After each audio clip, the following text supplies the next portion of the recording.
나훔 1장 1절부터 8절 말씀 됩니다.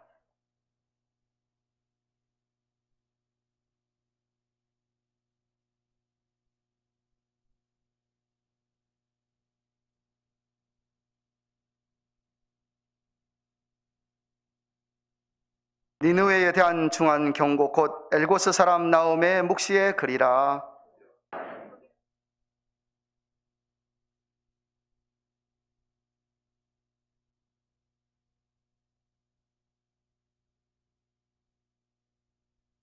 여호와는 노하기를 더디하시며 권능이 크시며 죄인을 결코 사하지 아니하시느니라. 여호와의 길은 회리바람과 광풍에 있고 구름은 그 발의 티끌이로다.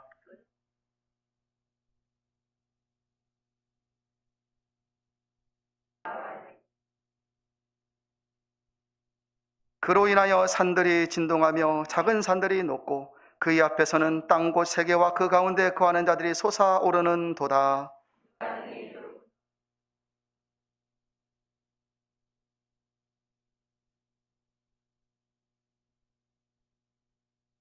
여호와는 선하시며 환난 날의 산성이시라. 그는 자기에게 의뢰하는 자들을 아시느니라. 그가 범람한 물로 그곳을 진멸하시고 자기 대적자를 흑암으로 쫓아내시리라. 사람이 어떤 체험을 해야 그 마음이 뒤집어지고 인생이 변하게 될까요? 여러분, 우리들 수십 년간 예수님 믿어 이렇게 지내오고 가운데 있습니다.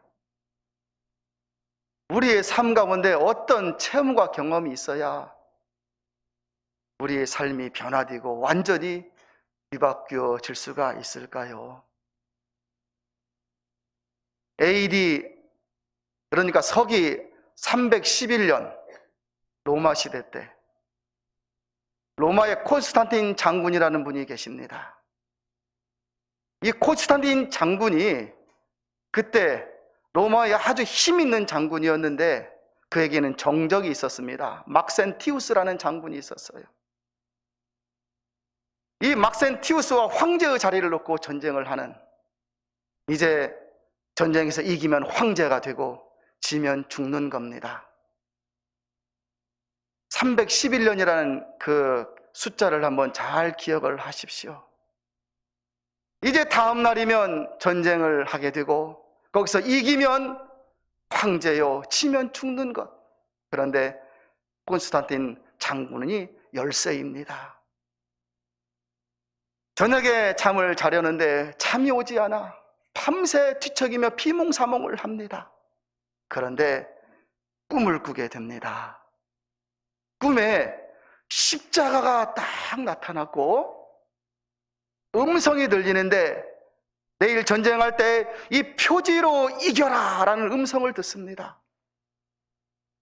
여러분, 우리가 사극이나 유럽 전쟁을 보면 군인들 앞에서 큰 깃발을 들고 쭉 가잖아요, 많은 사람들이. 그런데 꿈에 십자가가 보이고 이 표지로 이겨라 라는 음성을 듣고 이 콘스탄틴 장군이 다음 날 새벽에 명령을 내립니다. 모든 깃발을 다 십자가로 바꿔라 그래요. 그리고 전쟁에 나갔는데요, 열세임에 불구하고 대승을 거두게 됩니다.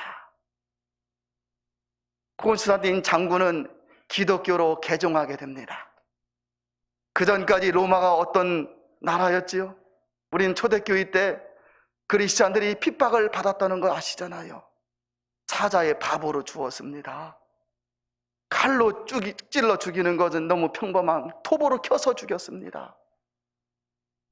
너무너무 핍박이 심하니까 지하 공동묘 이제 카타콤으로 들어가 조기의 기독교 신자들이 살았던 것 아시잖아요, 여러분. 그런데 그런 로마 제국의 황제가 이제 되는데 기독교로 개종을 하고, 여러분 2년 후에 아까 311년에 전쟁을 했다 그랬잖아요. 313년에 황제가 되어 칙령을 하나 선포하는데 모든 기독교인들이 자유로 신앙생활 하도록 하는 밀라노 칙령을 발휘합니다. 우리 로마의 국교는 기독교다라는 그런 선언입니다, 여러분. 황제가 그 얼마 전까지만 해도 그렇게 핍박했던 수많은 그런 나라가 이제는 기독교를 국교로 선언한 거예요. 여러분, 이거 보통 일이 아니지요? 그냥 쉽게 듣고 넘어갈 일 아닙니다. 이 콘스탄틴 황제의 마음에 어떤 변화가 일어났기에, 그 전까지 그는 어쩌면 기독교를 핍박했던 사람일지 모릅니다.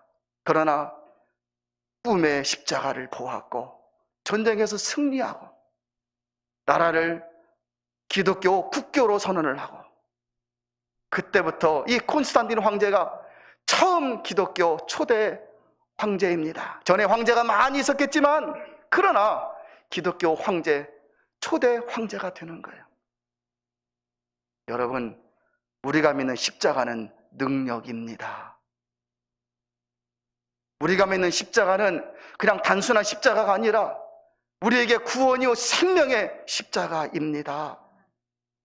저는 당원의 성도들이 코로나 팬데믹 3년 차를 맞이하여서 정말 여러분이 진짜 구원받고 살 것을 확신하고 있는지 여러분 한번 점검해보는 시간 되기를 바랍니다. 세상에서 잘 사십시오. 돈 많이 버십시오.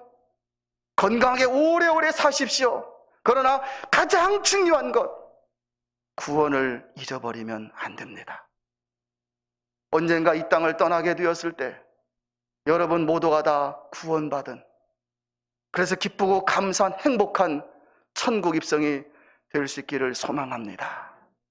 십자가는 그래서 능력이 되는 겁니다. 죄가 얼마나 무서운 것인지, 죄가 얼마나 두려운 것인지 우리를 지옥으로 끌고 갑니다. 그런데 하나님께서는 사랑으로 창조하신 우리 인간이 지옥에 끌려가고 멸망받는 것을 볼 수가 없어서 그 죄가 얼마나 흉악한지 그 죄의 사슬을 끊어야 되는데, 그 사슬을 끊어내기 위해서 하나님의 아들 독생자를 이 땅에 보내신 것입니다. 예수 그리스도는 이 땅에 오셔서 십자가에 달려 피를 흘려주심으로 정말 우리에게 묶여져 있는 끊어지지 않는 죄의 사슬, 저주의 사슬을 끊어주시고 우리로 구원받게 하셨고, 이 땅 살면서도 예수님 안에서 행복한 인생을 살도록 우리를 인도하시는 목자이심을 여러분 믿으시기를 바랍니다. 사순절 둘째 주일날 특별히 사순절 기간을 통하여서 예수님에 대한 신앙을 다시 한번 점검해야 됩니다. 세상에서 아무리 괜찮게 살아도, 세상에서 왕후장상으로 살아도, 세상에서 어떤 떵떵거리며 살아도 구원이 나에게 주어지지 않는다면 그 영혼은 불쌍한 영혼일 수밖에 없는 것입니다. 당원의 모든 성도 여러분, 사순절 기간을 통하여서 진정 예수님으로 나는 구원받고 천국 갈 것을 확신하고 있는가? 다시 한번 점검하시면서 주님을 더 많이 생각하고 더 많이 기도하며 살아가는 사순절 기간이 될 수 있기를 축복합니다.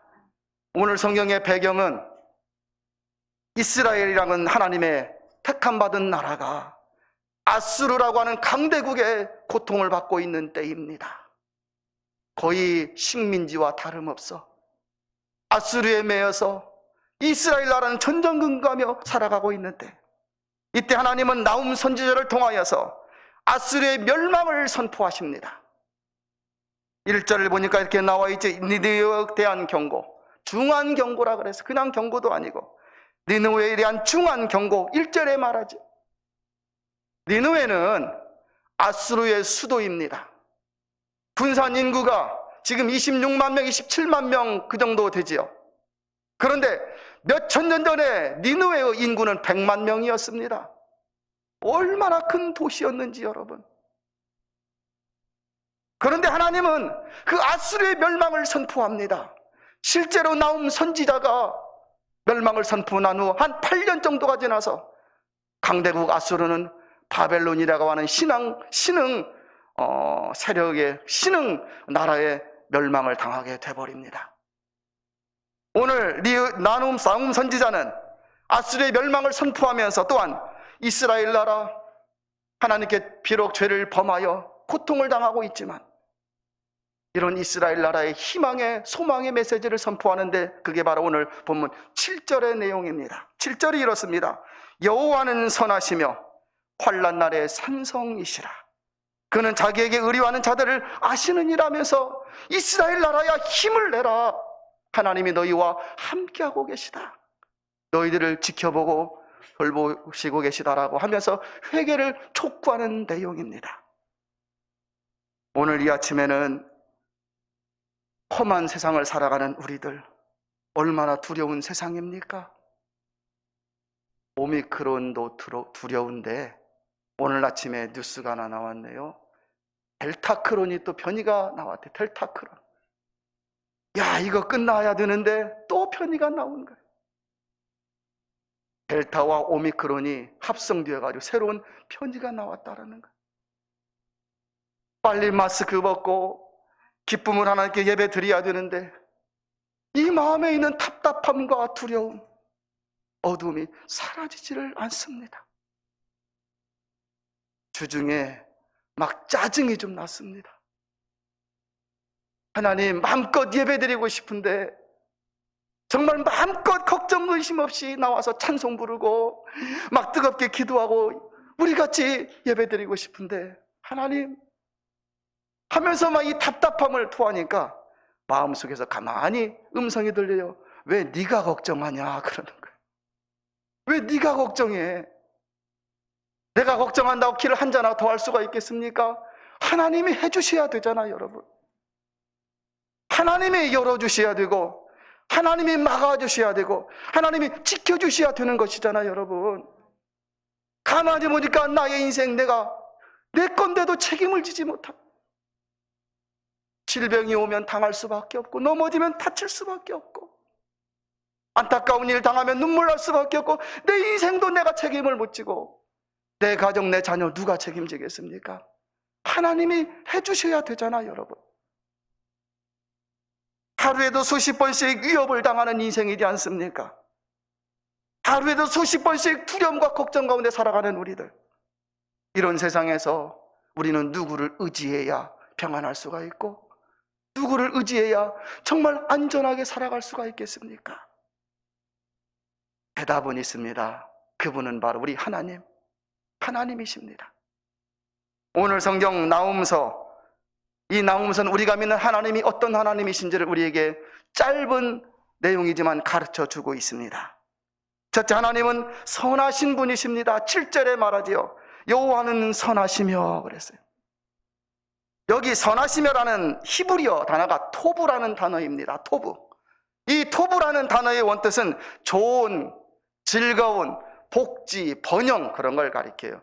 그 쉽게 말하면 하나님은 하나님을 대적하는 자는 반드시 심판하시는데 하나님을 의뢰하는 자, 사랑하는 자는 은혜를 주시고 복 주시는 하나님이시라는 말입니다. 거기 2절에 말하지 여호와는 투기하시며, 오늘 성경 2절에 말하지요. 보복하시는 하나님이시니라. 여호와는 보복하시며 진노하시되 자기를 거스리는 자에게 보복하시며 자기를 대적하는 자에게 진노를 품으시며. 하나님의 선하심이 무엇일까요? 하나님 우리를 만들어 놓으셨는데 여러분들의 자녀를 한번 생각해 보십시오. 아침에 일어나니까 얼굴 보기가 싫어. 저거 넘어져서 오늘 걸어 다니다가 발 다쳤으면 좋겠다. 저거 오늘 굶고 다니면 좋겠다. 그런 부모는 한 명도 없습니다. 야, 오늘 다 큰 자녀한테도 그래요. 어디 갈 때, 야, 차 조심해. 야, 오늘 조심해. 그거 해요, 안 해요? 하잖아요. 잘 먹고 다녀? 해요, 안 해요? 하잖아요. 부모가 자녀를 걱정합니다. 잘 되기를 바라고 복되게 살기를 바랍니다. 하나님의 선하심이 무엇일까요? 똑같습니다. 하나님은 하나님의 자녀들, 백성들이 이 세상에서 복되게 살기를 바라시는 거예요. 잘 되며 감사하며 살기를 바라시는 겁니다. 이게 바로 하나님의 선하심입니다. 이렇게 하나님의 선하심은 하나님의 성도들이 복되게 복을 누리며 살다가 저 마지막 때가 되었을 때 예수님 안에서 천국에 들어오기를 바라시는 것이 바로 하나님의 선하심이십니다. 모든 사람들이 예수님 안에서 다 구원받기를 바라시는 것이 바로 하나님의 선하심입니다. 예수님은 이런 하나님의 선하심에 대해서 마태복음 7장에서 뭐라고 했지요? 악한 자라도 자녀에게 좋은 것을 줄 알거든. 하물며 하나님의 자녀들이 구하고 찾고 두드리는 자에게 좋을 것을 주시지 않겠느냐? 하나님의 선하심을 가르쳐 주신 것입니다. 사도 바울도 로마서 8장 28절에서 하나님의 선하심에 대하여 하나님을 사랑하는 자, 곧 그 뜻대로 부르심을 입은 자들에게는 모든 것이 합력하여 선을 이루느니라 말씀을 하셨습니다. 하나님은 어떤 하나님이세요? 우리가 하나님을 사랑하면서 살면 우리에게 때때로 안 좋은 일, 눈물 나는 일이 생길지라도 지나고 보니까 그런 일을 통하여서 좋고 감사한 일이 되도록 하여 주시는 하나님이시라는 말입니다. 사랑하는 다운교회 성도 여러분, 하나님은 선하신 분이십니다. 여러분들이 예배당에 나온 것도 그냥 나온 것이 아니라고 저는 믿습니다. 성령께서 감동 주셨고 성령의 은혜 가운데 이렇게 주의 전에 나와 예배 드리게 된 것임을 믿습니다. 하나님은 여러분들이 이렇게 나와 예배 드리며 예배를 통하여서 복을 받기를 바라시는 하나님이시기 때문에 그렇습니다. 하나님 안에 살려고 노력하는 성도 여러분들을 우리 하나님이 절대로 외면하지 아니하실 것을 믿습니다. 힘을 내셔서 하나님의 선하신 섭리를 믿으시고 우리의 인생을 복되게 살아갈 수 있기를 진심으로 축복합니다. 둘째로 하나님은 환난 날에 산성이 되십니다. 7절 말씀이지요. 여기 환난 날의 산성이라는 말을 문자적인 뜻은 무엇이냐면 근심과 재난 때의 피난처라는 말입니다. 근심과 재난이 다가올 수 있는데 그런 때의 피난처, 피할 수 있는 곳이 바로 이 문자적인 뜻입니다. 3년째 코로나 팬데믹으로 온 세계가 고통 가운데 있습니다. 지금 러시아와 우크라이나에서는 전쟁이 일어나 비공식적으로 수만 명이 죽었다는 그런 기록도 있습니다. 지난 4일날 경상북도 울진군에서 발생한 산불은 아직도 꺼지지 않고 타고 있습니다. 기록에 보니까 주택 353채가 전소되었대요. 집이 353채가 불타버렸다는 거예요. 그 안에서 살던 사람은 그럼 어찌하나요? 건물은 754곳이 이렇게 불타버렸어요. 수백 명의 이재민들이 지금 집에서 지내지 못하고 따로 떨어져 체육관에서 처진 간이 텐트 안에서 지금 지내고 있습니다. 우리 인생도 한번 살펴보십시오. 사건과 사고가 얼마나 많은지. 물질 문제가 있는 가정, 자녀 문제가 있는 가정, 질병 때문에 힘들어하고 인생을 살면서 여러분 얼마나 많은 고통을 당하고 있는지요. 이런 인생을 살면서 우리들은 어디로 피해야 합니까? 어떻게 해야 안전하게 살 수가 있겠습니까? 우리 안전한 피난처 산성은 어디입니까? 구약 시편 46편 1절에 보니 하나님은 우리의 피난처시요 힘이시니 환난 중에 만날 큰 도움이시라 하였습니다. 맞습니다. 하나님이 우리의 피난처입니다. 하나님이 우리의 산성 도움이 되십니다. 어떤 상황일지라도 하나님을 신뢰하며 살아가는 것은 바로 가장 안전한 최고의 피난처임을 믿으시기를 바랍니다. 우리 예수님이 그렇습니다. 십자가에서 다 이루었다 하셨잖아요. 무엇을 이루었다라는 말인가요? 죄로 말미암아 복을 누리지 못하게 된 우리들이 복을 누리는 성도가 되게 하여 주셨고 천국 가지 못하는 우리가 죄로 말미암아 천국 가는 귀한 성도가 되도록 다 이루어 주셨다라는 말입니다. 예수님은 우리의 든든한 피난처요 환난 중에 만날 큰 도움이 되시는 건 맞습니다. 이 예수님에 대하여 잘 표현한 내용이 찬송가에 있는데 찬송가 94장입니다. 예수님은 누구신가로 이렇게 찬송가가 시작하잖아요. 예수님은 누구신가요? 우는 자의 위로와 없는 자의 풍성이며 천한 자의 높음과 잡힌 자의 노임되고 우리 기쁨 되시네. 예수님은 누구신가요? 약한 자의 강함과 눈먼 자의 빛이라 그랬어요. 병든 자의 고침과 죽은 자의 부활되고 우리 생명 되시네 하였습니다. 예수님은 누구신가요? 4절에 보니까 온 교회의 머리와 만국인의 구주요 모든 왕의 왕이요 심판하실 주님 되고 우리 영광 되신다 하였습니다. 정말 예수님이 그렇습니다. 사방팔방 캄캄해서 빛도 한 점 없는 캄캄한 곳에서 어디로 가야 됩니까? 이쪽으로 가야 되나 저쪽으로 가야 되나, 이쪽으로 가면 절벽이 있을 수, 저쪽으로 가면 수렁이 있는데 어디로 가야 되나 할 때 예수님은 마치 우리에게 손에 쥐어진 후레쉬와 같은 분, 비추어 보면 아, 이 길이 사는 길이구나, 아, 여기는 절벽이 있구나, 여기는 수렁이 있구나, 예수님 안에 살 길이 보여지고 살게 된다는 사실을 여러분 아셔야만 합니다. 그래서 예수님은 환난 날에 우리의 산성이 되십니다. 가운의 성도 여러분, 사순절 기간 동안 우리 주님을 더 많이 생각을 하십시오. 더 많이 의지하시고 기도하면서 여러분의 삶을 정말 복되게 세워나갈 수 있기를 진심으로 축복합니다. 기도 더 많이 하며 살아가십시오. 내 앞길, 내 장래일 아무도 모르잖아요. 그러나 주님께 기도하며 살아가는 성도들은 반드시 피할 길도 주시고 건너뛰게도 하시고 안전하게 인도해 주시는 우리 주님임을 믿습니다. 마지막 세 번째로 하나님은 자기를 의리하는 자들을 아시는 분이라 7절에 말하고 있습니다. 여기 7절에 보니까 의리한다라는 이 말이 바로 히브리어로는 바타크 그랬어요. 바타크. 바타크의 뜻이 무엇이냐면 어딘가에다가 붙들어 맨다라는 거예요. 하나님이 눈에 보이신다면 막 사모함이 있습니다. 끈 하나 가져다가, 튼튼한 끈 하나 가져다가 내 허리에다 묶고, 하나님이 저기 계시다면 가서 막 하나님의 발목에다가도 끈을 묶어놓고 싶은 그런 사모함이 있지요. 의리하다 이 말은 바타크인데 이 말은 붙들어 맨다라는 뜻이에요.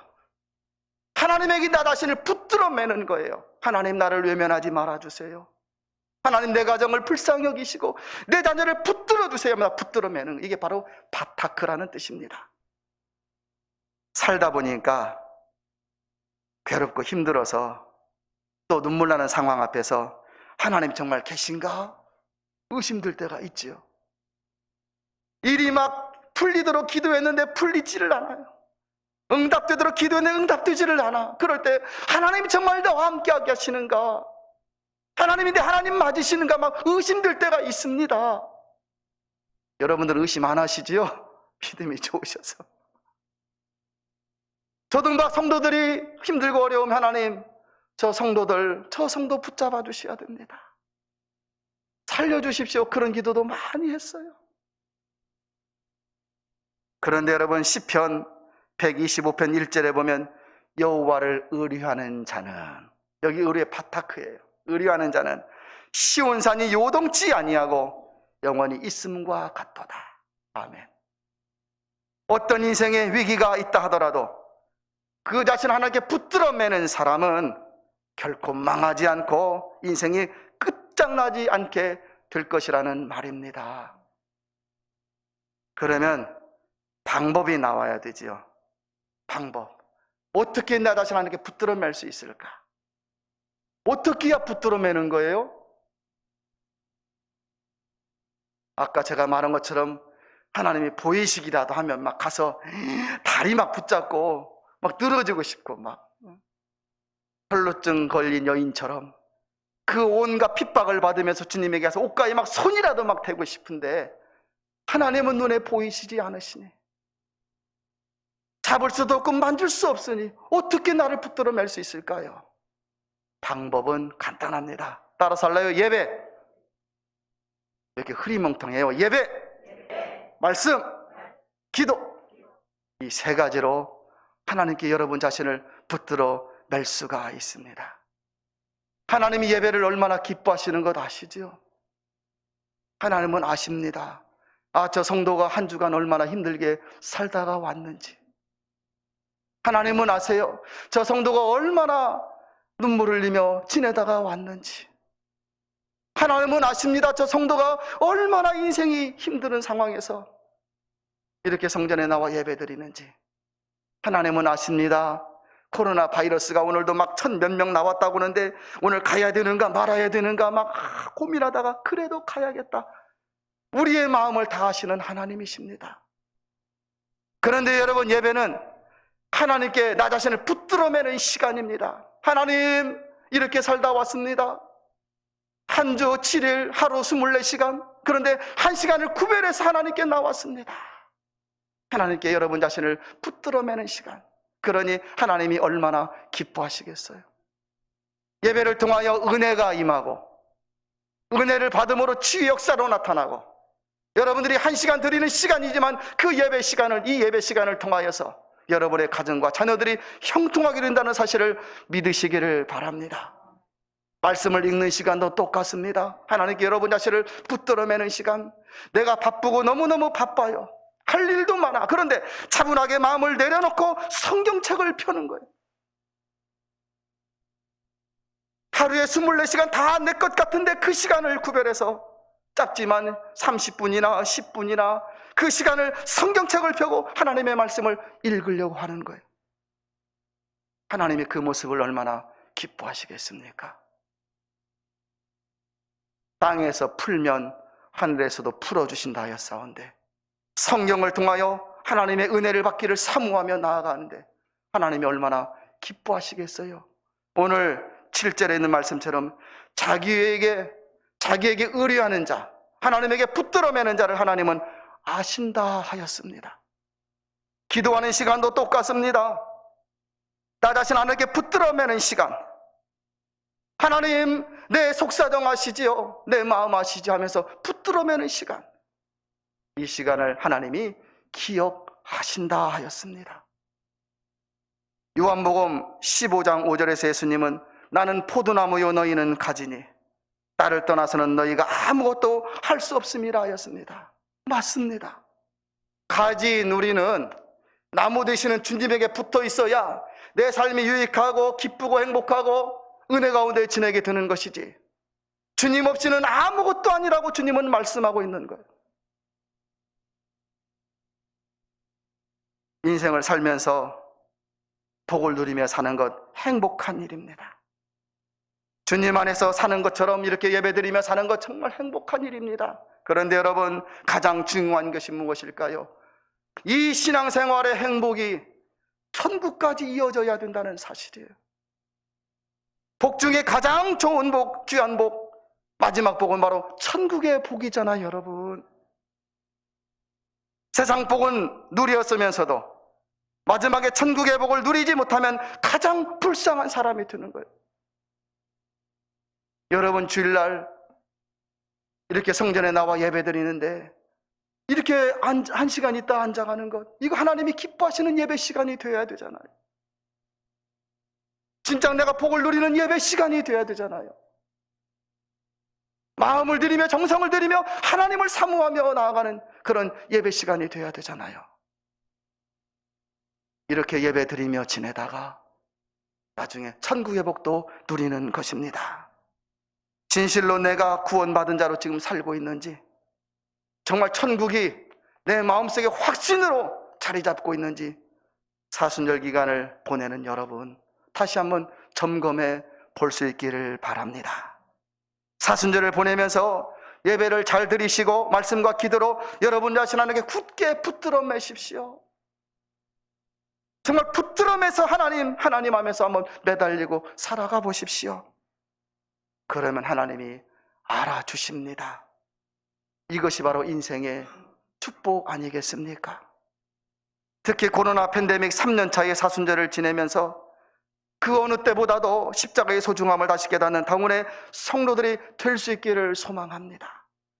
하나님과 나 사이에 막힘이 없어서, 혹시 하나님과 나 사이에 단단한 돌들이, 벽들이 가로막고 있다면 이번 사순절 기간을 통하여서 예배와 말씀과 기도하며 살아서 여러분 자신 하나님께 붙들어 매고 살아서 이 막힌 돌담이 허물어지고 하나님과 통하는 귀한 은혜가 있기를 소망합니다.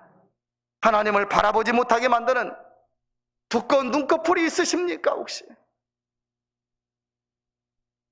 하나님을 바라보지 못하게 만드는 무엇인가가 내 눈에 씌워져 있습니까?